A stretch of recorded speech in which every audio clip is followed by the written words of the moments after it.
કેમ છો વાલા ભાઈઓ બહેનો? આજે આપણે એક ધમાકેદાર વિડીયો હિન્દી વિષયના દરેક ભાઈઓ બહેનો માટે લઈને આવેલા છીએ.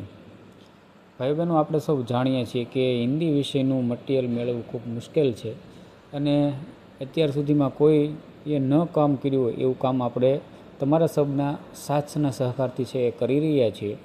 એટલે એક હિન્દીનો વ્યાકરણનો જે આખો ટૉપિક જે છે એ તમારી પ્રિલિમ પરીક્ષા અને મુખ્ય પરીક્ષા બંને માટે ખૂબ મહત્ત્વનો અને ખૂબ ઉપયોગી એવા પાઠ્યપુસ્તક આધારિત જે વ્યાકરણ છે તે આજે તમારી સમક્ષ મૂકવાના છે. વિદ્યાર્થી મિત્રો, ધોરણ 11નું જે પાઠ્યપુસ્તક છે એના સ્વાધ્યાયની જે સાથે સાથે જે વ્યાકરણના મુદ્દાઓ છે એ પરીક્ષામાં પૂછાતા હોય છે. 2023ની પરીક્ષાને કેન્દ્રમાં રાખીને આવા પ્રશ્નો છે એ પૂછાતા હોય છે. ઘણી વખત વ્યાકરણ છે એ પ્રથમ ભાષામાંથી પણ પૂછતા હોય છે, પરંતુ આજે આપણે ધોરણ 11ના હિન્દી વિષયના એટલે કે દ્વિતીય ભાષાનું જે પાઠ્યપુસ્તક છે એની અંદર જે વ્યાકરણના મુદ્દાઓ છે એ પાઠ પ્રમાણે, સળંગ નહીં પણ ક્રમ પ્રમાણે, પાઠ પ્રમાણે એક પાઠમાં કેટલા બની શકે, બીજા પાઠમાં ક્યાં બની શકે, એમાં સમાનાર્થી છે, વિરુદ્ધાર્થી છે, સમાસ છે, પ્રત્યય, ઉપસર્ગ, અન્ય વ્યાકરણ જે કાંઈ આવતું છે ને એ બધું જ ની સોલ્યુશન સાથે એ મૂકેલો છે. કારણ કે હિન્દીનો કોઈ વિદ્યાર્થી, કોઈ ભાઈ કે બહેન છે એ પાછળ આ વખતે ન રહી જાય એની પૂરું તકેદારી છે રાખેલી છે. હું આપ સૌનું હાર્દિક સ્વાગત કરું છું. વિદ્યાર્થી મિત્રો, વિડીયો કેવો લાગે એનું અવશ્ય કોમેન્ટ તમે છે કરજો. કમેન્ટ બોક્સની અંદર તમે કમેન્ટ કરશો તો એક ઉત્સાહમાં વધારો થશે અને આવા નવા વિડીયો છે તમારા સુધી મૂકવાનો એક ઉત્સાહ રહેશે. અને પ્રિલિમ પરીક્ષા પછી મુખ્ય પરીક્ષા માટે પણ ખૂબ ઉપયોગી થાય એવા વિડીયો છે બનાવવાની મને એક આનંદ રહે. એટલા માટે લાઇક શેર કરજો, કમેન્ટ અવશ્ય કરજો અને તમે વાંચતા જવાબમાં તમને કોઈ વિસંગતતા જણાય તો અવશ્ય કમેન્ટ કરી અને મારું છે ધ્યાન દોરજો. બની શકે એટલા પ્રયત્નો કરેલા છે, તેમ છતાં કોઈ થોડી ઘણી પ્રિન્ટ મિસ્ટેક રહી ગઈ હોય, કારણ કે આપણે સૌ જાણો કે આની પ્રિન્ટ કરવાના લીધે કોઈ વ્યક્તિ છે એ કોઈ યુટ્યુબવાળા કે કોઈ અન્ય છે એ વિડીયો બનાવતા નથી, પરંતુ તમારા બધાની લાગણી અને માંગણીને ધ્યાનમાં રાખીને આપણે આજે આ વિડીયો છે એ બનાવી રહ્યા છીએ. આ જેમ 11નો છે એમાં ધોરણ 12ના પણ આપણે છે બનાવવાનો જ છે. અને ખાસ તમારી બધાની એક ઈચ્છા હોય છે કે આની પીડીએફ મળશે ખરી. ચોક્કસ એની પીડીએફ તમને મળી રહે એવા પ્રયત્ન અવશ્ય હું કરીશ. પરંતુ સૌથી પહેલાં તમે અત્યારે આ વિડીયો જુઓ, તમને કેવો લાગે છે એના આધારે આપણે પછી છે નક્કી કરશું. આપણે ટેલિગ્રામ ચેનલ પણ છે, ટેલિગ્રામ લિંક પણ છે, તેની અંદર પણ તમે જોઈન્ટ થઈ જશો, જેથી કરીને પીડીએફ કઈ રીતે મેળવવી અથવા કઈ રીતની એની આખી પ્રોસેસ છે તેની માહિતી છે તેમાં આપવામાં આવશે. તો પરીક્ષા ખૂબ નજીક છે, વધારે સમય નહીં લઈએ, જોઈએ આપણે આ હિન્દી વ્યાકરણના જે કાંઈ ટૉપિકો છે તેનું માહિતી અને સોલ્યુશન. ભાઈ બહેનો, આપ સૌ જાણો છો કે આપણે 11નું પહેલું કાવ્ય છે સાધુ દેખો જગ બોરાના. તમે ખાસ આની અનુક્રમણિકા એક વખત જોઈ લેજો, કારણ કે અનુક્રમણિકામાંથી પણ ઘણા બધા પ્રશ્નો પૂછાય છે. કર્તા, કૃતિ, સાહિત્ય પ્રકાર, તો એ પણ છે. એનો કોઈ વિડીયો બનાવવાનો ન હોય પણ તમને એમને કહી દઉં કે તમે એક વખત પાકું કરી લેજો. સાથે સાથે એની જે કવિ લેખક જે પરિચય છે એમાંથી પણ ઘણી વખત પ્રશ્નો પૂછાતા હોય છે, શેમાંથી લેવામાં આવ્યો તો એ પણ છે જોઈ લેજો. પેલો છે સાધુ દેખો જગ બોરાના. એ જે પાઠ છે એટલે કે જે કાવ્ય છે એમાંથી કેવા કેવા પ્રશ્ન પૂછાઈ શકે તો એની ચર્ચા આપણે છે હવે કરવાની છે. તો તમે સૌ જાણો છો કે એની અંદરથી પણ ઘણા બધા પ્રશ્નો છે બને છે. કેવા કેવા બને છે તો એ આપણે હવે જોઈએ. સાધુ દેખો જગ બોરાના, તો એની અંદરથી છે સૌથી પહેલાં સમાનાર્થી શબ્દો કયા કયા આવે છે એ જોઈએ આપણે. ગુજરાતીમાં થોડુંક મિસ્ટેક છે તો તમે છે એ જોઈ લેજો. તો દાખલા તરીકે બોરાના, તો એનો જવાબ છે સમાનાર્થી, એનો અર્થ છે દીવાના. થોથા તો ખોખલા. અભિમાન અહંકાર. અનુમાન અંદાજ. મેહર કૃપા. મુરીદ તેનો અર્થ થાય છે શિષ્ય. દીવાના તો અર્થ થાય છે પાગલ. તો આ કાવ્યની અંદરથી એટલા સમાનાર્થી બને છે. તો ત્યારબાદ એવો મુદ્દો આપેલો છે, એમાં શબ્દોના માનક રૂપ આપો. આતમ તો આત્મા, અસ્નાના તો સ્નાન, શિષ્ય તો શિષ્ય, મર્મ પાથર તો પથ્થર, કબર તો કબ્ર અને શયાના તો શયાના. ત્યારબાદ પ્રત્યયનો એક મુદ્દો છે કે પ્રત્યય અલગ તરો. આપણે સૌ જાણો છો કે પ્રત્યય છે હંમેશા શબ્દના છેડે લાગતો હોય છે. દાખલા તરીકે દીવાના પન તો પ્રત્યય છે પન. અંતિમ તો એમ, ધાર્મિક ઇક, જૂઠી ઈ, નૈતિકતા તો એમાં છે તા.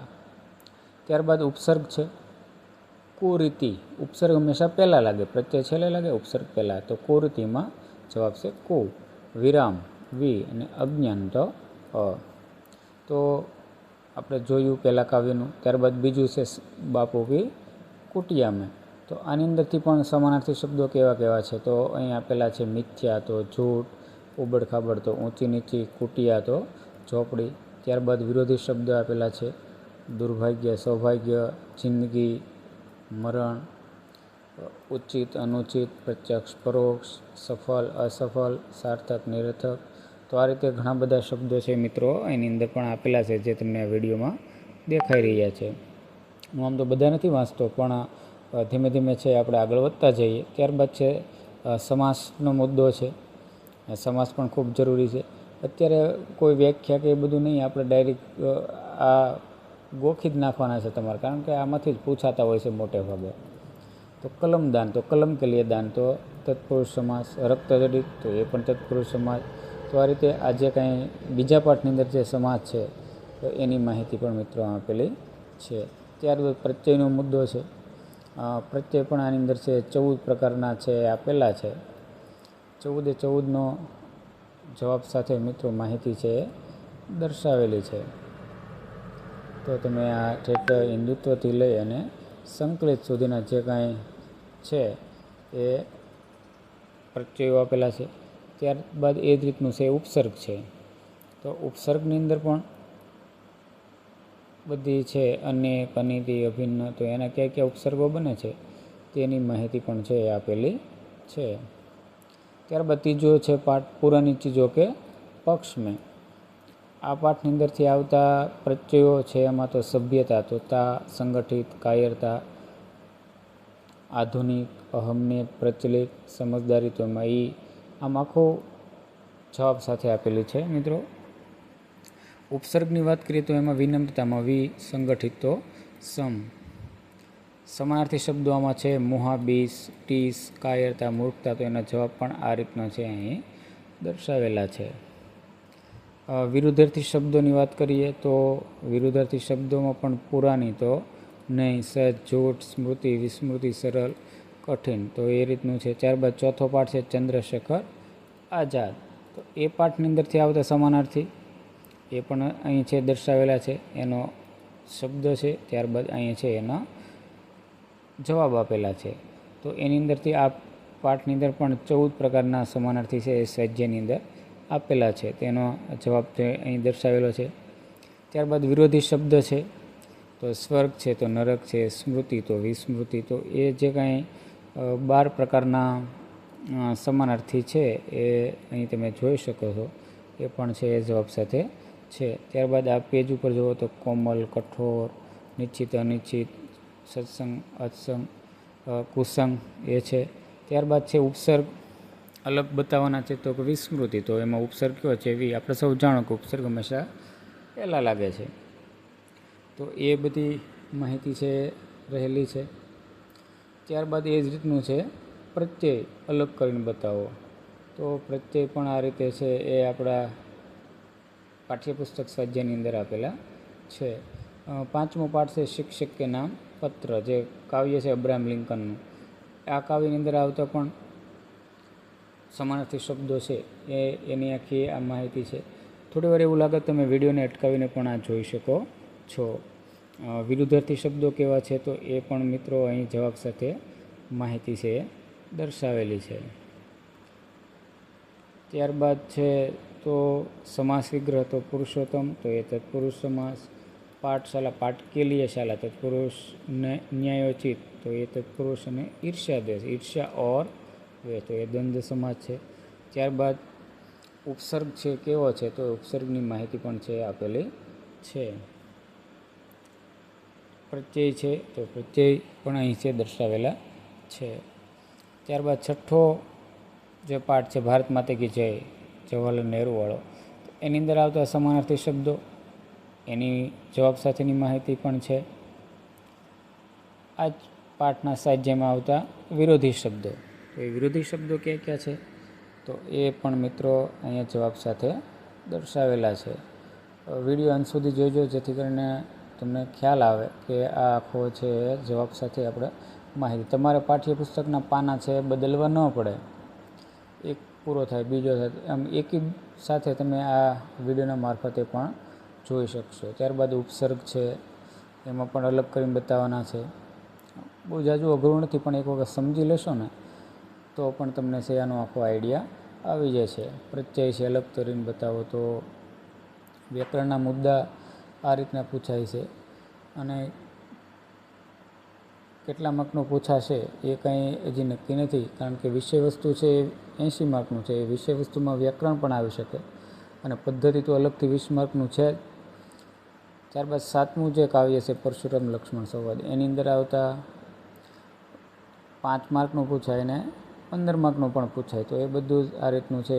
11મું અને 12માના પાઠ્યપુસ્તકમાંથી મોટે ભાગે આવતું હોય છે અને ક્યારેક ક્યારેક દ્વિતીય ભાષા હિન્દી જે છે એની અંદર પણ ઘણી વખત છે પૂછી લેતા હોય છે. તો એ વ્યાકરણ પણ છે મિત્રો એક વખત જોઈ લેવું. પણ આપણને સ્પષ્ટ કીધેલું છે કે તમારે હિન્દી જે દ્વિતીય ભાષા છે એમાંથી પૂછવાના છે, એટલે મોટે ભાગે આ જ આપણા માટે ખૂબ અગત્યનું ગણી શકાય છે. 8મું જે પાઠ છે પંચલાઇટ ફણેશ્વરનાથ રેણુનો, તો એની અંદર આવતા જે સમાનાર્થી શબ્દો છે ક્યાં ક્યાં છે તો એ પણ મિત્રો છે એ દર્શાવેલા છે. ત્યારબાદ છે વિરોધી શબ્દો કેવા છે તો એની આખી માહિતી છે રહેલી. ઉપસર્ગ છે એ ઉપસર્ગનો જવાબ સાથે છે. એ જ રીતનું છે એ પ્રત્યય, આ પાઠના સ્વાધ્યાયમાં આવતો પ્રત્યય ક્યાં ક્યાં છે તો એ પ્રત્યયો પણ છે દુકાનદાર છે થી પુલકિત સુધીના છે એ જવાબ આપેલા છે. શબ્દોના માનક રૂપ આપો, એવો જો ક્યારેક પૂછાઈ જાય તો એ, કારણ કે સ્વાધ્યાયમાંથી એ કોઈ પણ પૂછી શકે તો એ પણ આપણને આવડવો જોઈએ. ત્યારબાદ 9મું કાવ્ય છે ચંપા કાલે અક્ષર નહીં ચિહ્નાતી, તો એમાં કાવ્યમાં આવતા જે સમાનાર્થી છે અક્ષર તો અધિકારી, બાલમ તો પતિ, એ આખું એના જવાબ છે આપેલા. વિરુદ્ધાર્થી શબ્દો છે એ વિરુદ્ધાર્થી શબ્દો તો જૂઠા, સચ, દૂર તો કે પાસ. પ્રત્યયની વાત આવે તો ઘરવાલી, તો એમાં ઈ પ્રત્યય છે. વિવાહિત તો એમાં ઈ પ્રત્યય છે, તો એ આપેલા. ત્યારબાદ છે એ ઉપસર્ગ છે. ઉપસર્ગ પણ મિત્રો અહીં આપેલા છે. શબ્દોના માનક રૂપ છે એવો છે, તો એમાં અખ્તરથી લઈ અને બજર સુધીની છે એમાં વાત કરેલી છે. ત્યારબાદ છે 10મું કાવ્ય પાઠ છે અજંતા, એની અંદર આવતા સમાનાર્થી શબ્દો, તો એનો જવાબ છે મિત્રો અહીં આપેલું છે. ખુશી સુધીના જે છે એ પાઠની અંદર આવતા જવાબો આપેલા છે. આ જ પાઠની અંદર આવતા વિરુદ્ધાર્થી શબ્દો, એની માહિતી છે. ત્યારબાદ છે ઉપસર્ગનો મુદ્દો છે. ઉપસર્ગ પણ આપણે સૌ જાણો કે કોઈ પણ શબ્દના પહેલાં લાગે છે, તો આ પાઠમાંથી કેવા કેવા ઉપસર્ગો છે. ત્યારબાદ પ્રત્યયો આપેલા છે. તો આ 11મું કાવ્ય છે નીતિ કે દોહે, તો એની અંદર આવતા સમાનાર્થી શબ્દો આપણે મિત્રો જોઈ લઈએ. વિરુદ્ધાર્થી શબ્દો છે, ઉપસર્ગ છે. આમ આપણને દેખાવે ખૂબ સરળ લાગતા હોય છે, પણ જ્યારે લખવાનું આવતું હોય છે ને, આપણે પ્રિલિમ પરીક્ષામાં તો ABCD એવા ઓપ્શન આવશે એટલે આપણે સરળતાથી ગોતી લઈશું, પણ મુખ્ય પરીક્ષામાં આ બધું લખવાનું હોય છે ત્યારે યાદ આવતું નથી.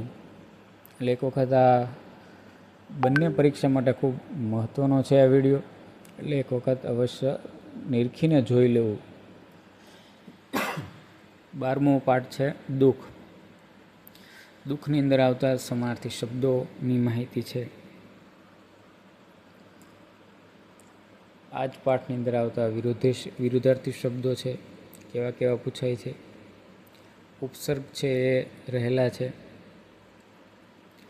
ઉપસર્ગ બાદ આની અંદર પણ પ્રત્યયનો પણ એક અલગ મુદ્દો છે આપેલો છે. ઘણા બધા પ્રત્યયો દર્શાવતા શબ્દો છે. આમાંથી પરીક્ષાનું પેપર સેટર છે કયો મૂકી દે આપણી સમક્ષ, એટલે એક વખત આપણે અવશ્ય છે જોઈ લેવા. 13મું કાવ્ય છે કદમ મિલાકર ચલના હોગા. અટલ બિહારી વાજપેયી જે આપેલું છે સરસ મજાનું, એમાં કાવ્યમાં આવતા સમાનાર્થી જોઈએ. થોડી વાર વિડીયોને અટકાવીને પણ તમે આ મુદ્દાઓ છે જોઈ શકશો. તમારે કોઈ લખવું હોય, વાંચવું હોય તો એ જોઈ શકશો. અને આની PDF પણ હું તમને મળે એવા પ્રયત્ન છે એ અવશ્ય કરીશ, જેથી કરીને તમે પ્રિન્ટ કાઢીને પણ છે વાંચી શકો. અગાઉ પણ આપણે હિન્દીના ઘણા બધા વિડીયો અને ખૂબ પુષ્કળ પ્રમાણમાં વિદ્યાર્થીઓ છે એ લીધેલા જ છે. હું માનું છું કે તમે ખૂબ સારી તૈયારી છે એમાંથી કરતા હશો. 14મું છે નન્હાસા પૌધા. એમાં સમાનાર્થી શબ્દો છે, વિરુદ્ધાર્થી શબ્દો છે, એની માહિતી આપેલી છે. મિત્રો, ચેનલમાં જો તમે પહેલી વખત હો તો અવશ્ય સબસ્ક્રાઈબ કરી લેજો, અને જો જૂના છો તો લાઈક કરી દેજો. અન્ય વિદ્યાર્થી સુધી તમારા ગ્રુપમાં છે શેર કરજો, જેથી કરીને આપણા હિન્દીના વિદ્યાર્થીઓને આનો લાભ છે મળી રહે. તમે યુટ્યુબની અંદર બધા જ વિષયના વિડીયો જોયા હશે, પણ હિન્દી વિષયનું કોઈ છે લખતું નથી. એટલે ખૂબ મહત્ત્વનું છે. 15મું છે બાજલો. એની અંદર આવતા સ્વાધ્યાય સમાનાર્થી, ત્યારબાદ એના વિરુદ્ધાર્થી, એમાં આવતા ઉપસર્ગો, એની પણ માહિતી છે આપેલી છે. 11મા ધોરણની અંદર વિદ્યાર્થી મિત્રો ઉપસર્ગ, પ્રત્યય, સમાનાર્થી, વિરુદ્ધાર્થી છે જોવા મળે છે. ત્યારબાદ 12માનું જો આપણે જોઈશું ને તો એમાં ઘણા બધા મુદ્દાઓ છે આવી જશે. એમાં મુહાવરો છે, શબ્દ સમૂહ છે, એ ઘણું બધું છે આવી શકશે. તો એ પણ આપણે અગાઉ એક વિડીયો છે બનાવેલો જ છે, જે પણ તમારા માટે જ મહેનત કરીને છે બનાવેલો છે. મિત્રો, આ ટાઈપિંગમાં અને આ બધું ગોઠવણમાં ખૂબ સમય લાગતો હોય છે, અને અલગ વ્યક્તિને બેસાડીને આ બધું છે એ ટાઈપિંગ કરતા હોય છે, એટલે સમય એને ઘણું બધું માંગી લે તેવી છે. તો પણ હવે કઈ રીતની આપણે વ્યવસ્થા PDF માટે કરીએ જોઈએ. અને આ પ્રત્યય છે. ત્યારબાદ 17મું કાવ્ય છે ગઝલ. તો એની અંદર આવતા જે સમાનાર્થી શબ્દો છે કેવા છે તેની માહિતી આપેલી છે. વિરુદ્ધાર્થી શબ્દો કેવા છે, ઉપસર્ગ છે તો એ પણ જવાબ સાથે અહીં દર્શાવેલા છે. ત્યારબાદ પ્રત્યય, તો એ પ્રત્યયની વાત છે. 18મો પાઠ છે પહેલી ચોક. ઉત્તમ ખેતી, મધ્યમ બાન, ભીખ નિદાનવાળું જે આ શરૂઆતથી જે છે એની અંદર આવતા વિરુદ્ધાર્થી, પ્રત્યય, ઉપસર્ગ સરસ રીતે જવાબ સાથે આપણે છે આપેલું છે. ત્યારબાદ 19મું કાવ્ય છે ડંકા કાવ્ય. એની અંદર પણ મિત્રો જે કાંઈ ભાઈઓ બહેનો જે સ્વાધ્યાયમાં આવતા જે સમાનાર્થી છે, વિરુદ્ધાર્થી છે અને ઉપસર્ગ છે એ આપેલા છે. અને ખાસ એક બીજું છે કે જો કંઈ તમને જવાબમાં પણ વિસંગતતા દેખાય કે આનો જવાબ આની અથવા ટાઈપ મિસ્ટેક હોય તો પણ મને છે એ અવશ્ય મારું ધ્યાન છે દોરજો. દો લઘુકથા છે 20મું જે છે એની પણ અહીં સમાનાર્થી, વિરુદ્ધાર્થી અને ઉપસર્ગ છે એ આપેલા છે. તમે સૌ જાણો કે આ ટાઈપિંગ કરવું ખૂબ મુશ્કેલ છે, અઘરું છે, અને શબ્દો ગોઠવણીમાં કોઈ હાથમાં આ બધું લે નહીં, પણ છતાં આપણે તમારી બધાની માંગને ધ્યાનમાં રાખી અને આપણે કામ છે કરેલું છે. જો તમને વિડીયો સારો લાગે તો કમેન્ટ અવશ્ય કરજો, અને જેથી કરીને આપણે આવનારો બીજો વ્યાકરણનો વિડીયો બનાવવા કે નહીં તેની મને છે માહિતી રહે. હવે મળીએ આપણે એક નવા જ વિડીયોમાં, એટલે કે ધોરણ 12ના પાઠ્યપુસ્તકમાં આવતું જે વ્યાકરણ છે તેની માહિતી સાથે.